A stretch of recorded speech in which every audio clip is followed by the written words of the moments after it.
Hi there, it's Lead Differently with Godman Akinlabi, and it's my pleasure to give you some leadership thoughts on the podcast today, and I hope this is going to bring some measure of transformation into your leadership journey. My leadership thought today centers around the balance of leadership, especially when we look at balancing relationship and task and goals, balancing results and relationship. You know, as a leader, you can be very fixated on result, task, achieving our goals, and sometimes it's to the detriment of building vital relationships with the people that you are leading. Now, leadership becomes a lot easier when there's a relationship with followership or the people that are being led. But many leaders stand the risk or the temptation to just focus on task all the time, to focus on results and goals. I've been there, so I understand how it feels, especially when you are set audacious goals. You lead an organization, you have a target, an audacious goal, something that you're aiming at. You want to increase sales, you want to increase the penetration of your product, you want to increase market share, whatever it is. You are on a project and you have a completion date and you have set everything in place for the project to finish to time, to budget, or even finish, below budget, so that you can celebrate your team for it. And then you want to really push everybody. You want to monitor their tasks, their daily duties, sometimes to the point of almost micromanaging the people that you lead. But one thing is certain: the balance that we should, when we lose focus on balance, we'll get out of balance. Let me just put it that way. I'm looking for a better way to put it right now. But when you lose focus on managing the balance, you can also be out of balance. And when a leader is out of balance, followers, the led, start to struggle. Everyone is looking up to being led with a balanced, or by a balanced leader with a balanced mindset, someone that's balanced in their disposition, balanced in their perspective, balanced emotionally, and that puts a lot of pressure on leadership. So let's look at it. One of the things that I want to recommend to you, if you want to gain balance in the area of result and relationship, is to make up your mind not to be too task-oriented. You have to be task-oriented to be able to manage resources and manage people well, to be sure that everybody's delivering on their beat so that we can finish this project on time or meet this sales target or whatever other goal or result that we're looking up to achieving. But one thing is certain, like I said, if you're too task-driven, you swing too much to the left. But when you tell yourself, I'm a human being, I have emotions, I have other issues outside of work, I have personal aspirations just like every other person that I'm leading. If I lead them only focusing on task, not focusing on other areas of their lives, I will be out of balance. They may be out of balance. Our capacity to achieve or what we're set out to achieve may be impaired just because the right relationships are not in place. We say it all the time that you ask for you touch people's heart before you ask for their hand. In leadership, we are working with both the heart and the hand, but we need the hand. The hand is what we talk about when we're looking at task. Task is about the hand. Most of the time, leaders want to maximize the hand of people without paying attention to their heart. And when you don't pay attention to their heart, their hand may become weak. And when their hand becomes weak, they may not be able to deliver on the assignment as at when due. So there's a difference between organizational goals and relational goals. Yeah, a quick thought on that. Relational goals are how are we doing? How are we measuring individual relationship, collective relationship, the chemistry that should be in a team or within a team of people. If we lose sight of that and we only focus on organizational goals, results, and the goals that we have set, like I said before, we will start to tilt in a very dangerous direction, which is we want to achieve that goal, and people may be falling ill, they may lose their their mental health, and may be out of whack emotionally. But if we're focused on tasks, we will not care about them. Are you the kind of leader that is balanced and striving for balance in the area of results and relationship? Or have you thrown a relationship to the wind and let's just focus on the result? That kind of a leader can be perceived to be autocratic, can be perceived to be task-driven, can be perceived to be a slave driver. And that's not the kind of picture you want people who follow you to have of you when it comes to their relationship with you. So if you don't want to be perceived as a slave driver, then that balance must be important to you. Let me also talk about something that is also important, the concept of Pyrrhic victory. Pyrrhic victory. I don't know if you have encountered that before. Pyrrhic victory is when you achieve your goal, but there's a lot of collateral damage.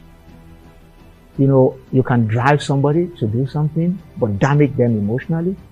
So the emotional damage is a collateral, damage to the process of achieving the goal. As a relationship coach also, when I coach people in a relationship, we say something like you can win an argument but lose a friend. So when you are arguing with someone, you can win the argument but leave the person damaged, bruised emotionally, and it starts to affect that relationship going forward. And that happens a lot at work. That's why for us as leaders, we need to learn to slow down and ask ourselves, am I just going to win this argument and lose a friend? Because at the end of the day, I want to keep a relationship with this person. So when you talk about Pyrrhic victory, is you finish a project, you achieve a goal, you were able to get a certain kind of result. The only thing is that many people have been wounded, injured, emotional blood is flowing everywhere, yet we breast the tape, we achieve our target, but so many wounded soldiers to be cared for. That's Pyrrhic victory.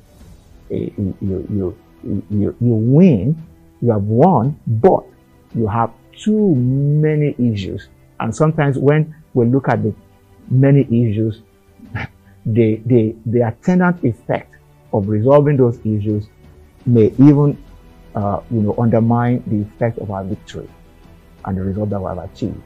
So we may have money as an organization because we met our sales target, but the organization is no longer cohesive. People don't talk to each other. People find it difficult to relate with each other because somebody felt their emotional needs have been undermined in the process of achieving this task. Somebody felt their sense of relevance and fulfillment has been trampled upon just because we want to achieve a particular goal, and that's when we say we don't care whose ox is God. We just want to get something done. We can't be on that stretch for too long. Sometimes a leader switches, to just become task-oriented for the short run to get something done. But even while we switch like that, we still have to pay attention so that the collateral damage in terms of relationship, in terms of people's emotions, self-esteem, and all that is not such that will create an irreparable damage. It's something that it can happen on a short run and we can quickly ameliorate and get ourselves together.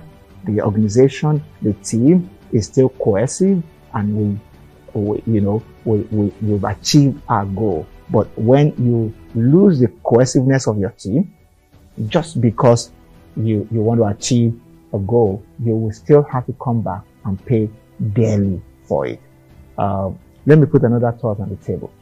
People find it a lot easier, leaders I mean, when from the get-go you have created a bit of chemistry with the people that you lead. How do I mean? Many top leaders in leadership have suggested that we should surround ourselves as leaders with people that we have chemistry with, so that it's natural or it's almost natural for us to care about them. You know, sometimes as a leader, it's almost as if we are working with robots, but yet they are human beings. The difference between a robot and a human being is that one can be emotional, the other one is not emotional. When you are in an automated environment where everything is automated, you don't care about people's emotions. Or, but when you're dealing with human beings, you still have to care about their sense of emotion. But to be able to care about their emotion, it becomes easier when there's chemistry. How do I mean? When somebody comes around you with whom you are working, can you feel them? Can you feel something? Can you feel a sense of connection?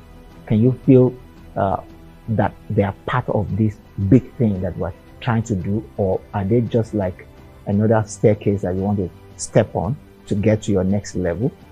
Or have you seen them as someone that you can feel their presence, you want to talk to them, you can chat with them outside of work, that's the effect of real chemistry. Yeah, we're taking it beyond the work to this is a real human being that I can touch and feel. He or she has, emotions, has life outside of work, has wants to have a sense of fulfillment to what they do, and our relationship may even go beyond the current task at hand. When you think that way about someone, that's a person that you have chemistry with. You may not be in control of all the people or the type of people that will work with you per time. Some leaders work from project to project. Some people are posted to you that you just have to work with them. But as much as possible, if you are in control, make sure you hire people who will work directly with you, such people that you can say, I have some measure of chemistry with these people. When that happens, what then follows after is that it becomes a lot easier for you to pay attention to the relational side of your work with them and not just a task. When you have zero chemistry with someone and you're working together, you are more susceptible to just write rough shots on them, do whatever you like, because you don't feel them. Yeah, you don't feel them the way you're supposed to. Let me move to another thought, which is about goal alignment. It becomes easier to balance result and relationship when there's a level of alignment of goals between the leader and the led. How do I mean? If I have people on my team that we have shared our goal, this is their goal for their personal development, their goal for their emotional well-being, their goal for their family, and their goal for their professional development, and all that. And we're working together. I understand that in the sharing of tasks and responsibilities, we reckon with the fact that there's a bit of alignment that needs to happen between the responsibility that they're taking and the goal that they have set for themselves. So the organizational goal and the individual goals must find a place, a meeting point. When that happens, there will be a balance of result and relationship. When that is not there, when I don't understand, if I'm leading you and I don't understand your goal, I don't understand your personal, what makes you feel fulfilled personally, I will, do many things or suggest many things or demand many things that may not align. The assumption from many leaders is that people should just align with whatever that was put in place. And nothing can build build rebellion more than that assumption that everything you put up will be okay with people. There's a need to talk. There's a need, to check out what they will flow with better. And it's a conscientious leader that is willing to stretch and ask the right kind of questions and probe to be able to get into the heart of the matter with the people that we lead. So let me put maybe another one or two more thoughts before I wrap up today. And I hope you're getting something out of this. I want you to remember that we are discussing the balance, leadership balance, the balance of results and relationship. And I've said that we shouldn't be too task-oriented if we're going to lead with a balance between result and relationship. We've also talked about the concept of heart and hand. We ask for people's hand, but we need to find our way also into their heart so that this hand can continue to be strong and can continue to deliver on the assignment. Organizational goals and relational goals must be balanced from time to time. That's one other thing that was mentioned. I've also discussed the concept of Pyrrhic victory, which is a victory that comes at a very high cost. Yeah, especially as regards people's emotions. We can have victory, we can achieve our goal, but the end must justify the means and not the other way around. So we must be sure that this victory is not at a very, very unsustainable cost. When that happens, that is a Pyrrhic victory. So as I start to put the final thoughts together to wrap up this discussion, I want you to understand that creating a balance will always get us to discuss, work-life balance. And some people have said there's nothing like work-life balance. I choose to believe that any life that is lived out of balance, whether in life, at work, at home, in wherever place you function, there are always boundaries. There are always, a place that you shouldn't go, things that will take you out of the boundary that is necessary for you to achieve your goal without any serious collateral damage. And that's what work-life balance is all about. Any leader that is living seriously out of balance in certain aspects of life, there's a possibility that can find its way to how you work.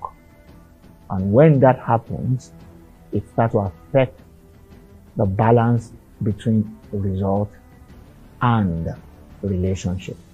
So a leader that is already completely out of balance in his or her work-life balance may transfer that also to the work. And when you transfer that to the work, it starts to affect how things play out in your sense of relational balance and result. So it's one thing that we need to pay attention to. Also, the last few things I want to add to this is conflict resolution. Every leader must learn to manage conflict well. If you want to achieve a balance between result and relationship, you have to be someone who manages conflict well. And in managing conflict well, it's about focusing on the issue and not the person. Focusing on principles. Focusing on the agreed expectation. All right. That's why we have our KPIs at work. That's why we have, performance review and performance management.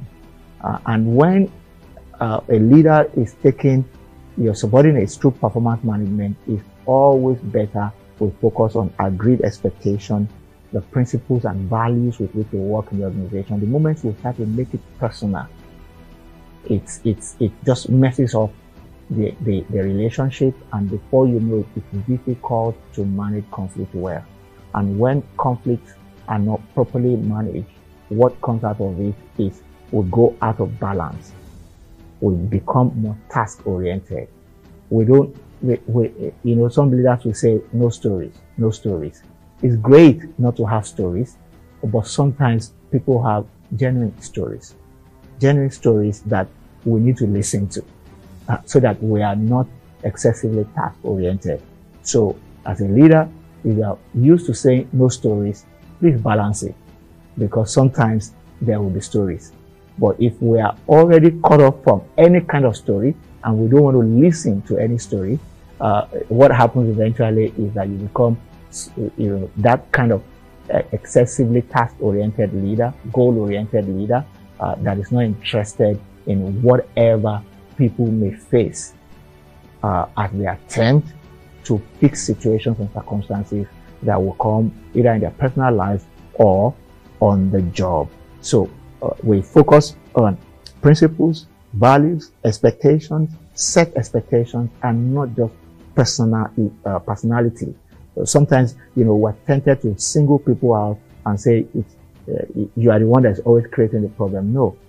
How are you doing based on set expectation? What principles may be violated here, and we focus on that principle and we address the principle, not the person. Essentially, you are running short of this principle and you need to come up. It doesn't mean that you are a bad person, but sometimes we say some leaders who don't know how to manage conflict will focus on, you're not okay, you're not good enough, you're a bad person.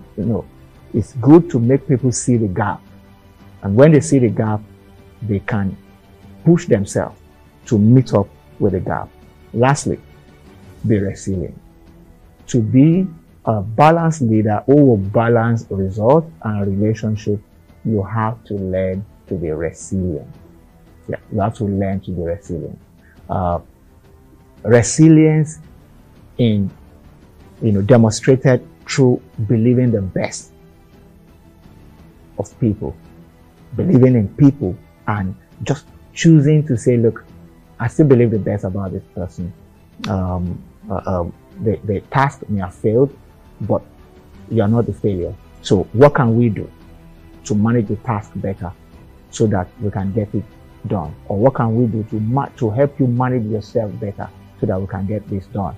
I know if you're a leader like myself, you get into the kind of situation where you have to draw the line between managing excessive personal management of a person to the detriment of the work, especially when you hire the person at a certain level and you expect them to deliver at that level and they're delivering below that level. The temptation all of the time, maybe temptation is not even the right word, the set action is to say, look, can I change the person or fire the person or something like that? But sometimes people just need the leader to speak, to them.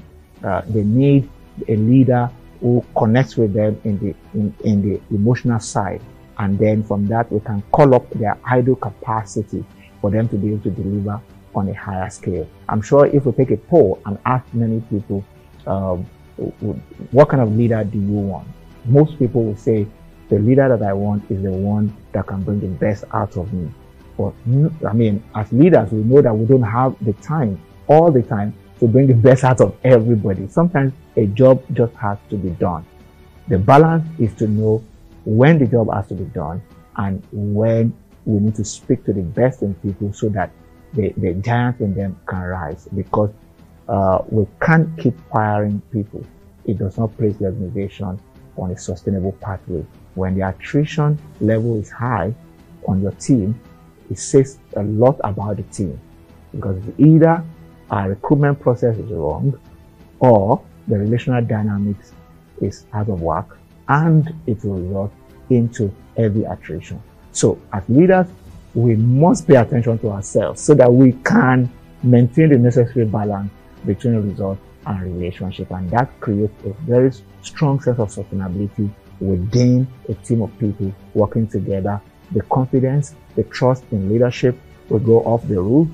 Many people want to work in such an organization This balance creates the right culture in every organization that attracts the right kind of talent and give a sense of hope to the people that are working there, because they know that this is not just about result or task. This organization, this leader is also interested in who I am and who I'm going to be in the future.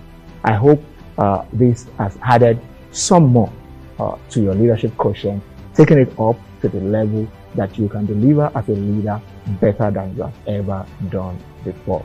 If this podcast has been of help to you, I wanted to share it with somebody else. Speak to your friend about it, share it with another colleague at work, make it a discussion note, maybe on your next team meeting, and it's going to help to bring things out that will help your team to move in the right direction. Again, this is a Lead Differently with Godman Akinlabi, and it's been my pleasure to share some of these points with you on the leadership balance, balancing results and relationship. Until I come your way again on the next episode of Lead Differently with Godman Akinlabi, keep leading and keep leading well.